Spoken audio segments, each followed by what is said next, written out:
أشهد أن لا إله إلا الله وحده لا شريك له وأشهد أن محمدا عبده ورسوله اللهم صل وسلم على سيدنا محمد هذا الرسول الكريم وعلى آله وأصحابه أما بعد فيا عباد الله أوصيكم ونفسي بتقوى الله فقد فاز المتقون الله أكبر الله أكبر Allahu Akbar walillahil hamd.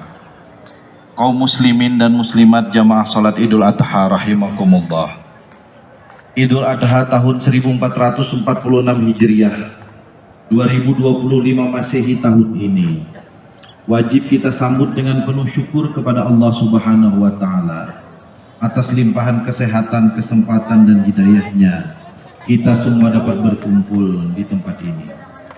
Idul Adha secara lugawi atau kebahasaan berasal dari dua suku kata dalam bahasa Arab, yaitu Eid dari kata ada ya'idu Eid yang artinya kembali atau asal muasal. Sedangkan Adha berasal dari kata Udiyah yang artinya berkurban. Idul Adha bukan sekedar perayaan hari besar agama kita Islam, melainkan juga mengandung esensi agar kita semua memaknai salah satu substansi kehidupan kita, yaitu kemauan dan kemampuan untuk berkorban. Allahu Akbar, Allahu Akbar, Allahu Akbar, walillahil hamd. Dalam sejarah peradaban Islam, Idul Adha dilekatkan dengan sejarah Nabiullah Ibrahim alaihissalam dan putra beliau bernama Ismail alaihissalam. Sebagaimana kita ketahui bersama, Nabi Ibrahim alaihissalam mendapat wahyu dari Allah Subhanahu wa taala untuk menyembelih putranya Ismail alaihissalam. Atas ketakwaan keduanya, mereka sepakat tanpa ragu memenuhi perintah Allah Subhanahu wa taala. Hikayat anak dan ayah ini sangat populer di kalangan umat Islam sebagai refleksi wujud kepatuhan dan kepasrahan seorang hamba kepada Rabb-Nya, sebagaimana dikisahkan dalam Al-Qur'an surah As-Saffat ayat 110. A'udzubillahi minasyaitonir rajim. Bismillahirrahmanirrahim. Falamma balagha ma'asya qala ya bunayya inni ara fil manam anni asbahuka fanzur madza tara qala ya abati fa'al fa'al sajidi insyaallah wa inshallah. Maka ketika Ismail sampai pada usia dewasa kembali dan sanggup berusaha bersamanya bersama Ibrahim, Ibrahim berkata kepada Ismail, wahai anakku, sesungguhnya aku bermimpi bahwa aku menyembelihmu, maka pikirkanlah bagaimana pendapatmu. Ismail menjawab, wahai ayah Ibrahim, lakukanlah apa yang diperintahkan Allah kepadamu. Insya Allah engkau akan mendapatiku termasuk orang yang benar. Allahu Akbar, Allahu Akbar, Allahu Akbar. Walillahil hamd. Hadirin kaum muslimin muslimat jamaah yang berbahagia. Jika kita refleksikan bahwa Allah di atas sebagai perintah untuk mengorbankan putra yang telah dinantikan oleh Ibrahim selama bertahun-tahun, yaitu Ismail alaihissalam, putra dan istrinya Hajar, tentu saja bukanlah perkara yang mudah bagi seorang laki-laki. Kemampuan Ibrahim alaihissalam untuk melepaskan ego dirinya dan mengutamakan kepatuhan terhadap perintah Allah Subhanahu wa taala adalah pelajaran terbesar dalam kita merayakan Idul Adha. Dari kisah ini, sebagai umat Islam, kita diajarkan untuk mengedepankan sikap tawakal kepada Allah atas ujian yang pasti diberikan Allah kepada kita semua hamba-Nya.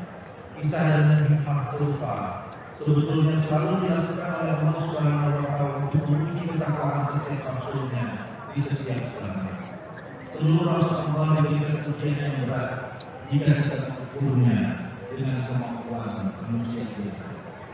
Nabi Nuh alaihissalam berkata, harus mendengar kenyataan bahwa perjalanan yang diberikan Allah kepadanya tidak diikuti oleh anak-anak sendiri. Nabi Ayub alaihissalam, seorang rasul yang dikaruniai kekayaan dan kehormatan yang luar biasa, tiba-tiba mengalami penyakit yang tak memiliki obat selama 18 tahun. Selama masa itu pula, seluruh anak-anaknya meninggal. Orang-orang terdekat dan begitu menjauh bahkan meninggalkannya. Namun di tengah musibah itu, istrinya senantiasa setia mendampingi. Rasulullah SAW, Beliau selalu Allah Subhanahu wa taala dan dunia yang berat. Ada masalah Islam di Indonesia. Ketika beliau sangat tinggi, sangat kecil dari kaum kafir Quraisy yang tidak menerima ajaran Islam. Dalam sejarah Islam, Rasulullah bertuah kepada malam mengalami ujian yang kebutuhan dan sikap yang selalu berbuat kebaikan dan berprasangka baik kepada Allah. Alhamdulillah minasyaitonirrajim. Bismillahirrahmanirrahim. Wala nabluwannakum bisyai'in min al-khawfi wal-ju'i wa naqsin min al-amwali wal-anfusi wath-thamarati wa basyiril sabirin. Dan sungguh kami berikan cobaan kepada kalian dengan sedikit ketakutan, kelaparan, kekurangan harta, jiwa dan buah-buahan. Dan berikanlah berita kabar gembira kepada orang-orang yang selalu bersabar. Al-Quran surah Al-Baqarah ayat 155. Hadirin hadirat jemaah salat Tarawih. Cerita Nabi Ibrahim alaihissalam, Nabi Ismail alaihissalam dan seluruh rasul-rasul yang mendapatkan cobaan dari Allah Subhanahu wa taala dalam satu cobaan yang tidak mudah. Mereka semua mengatasi cobaan itu dengan sikap yang positif kepada Allah dan memperkuat ketakwaan.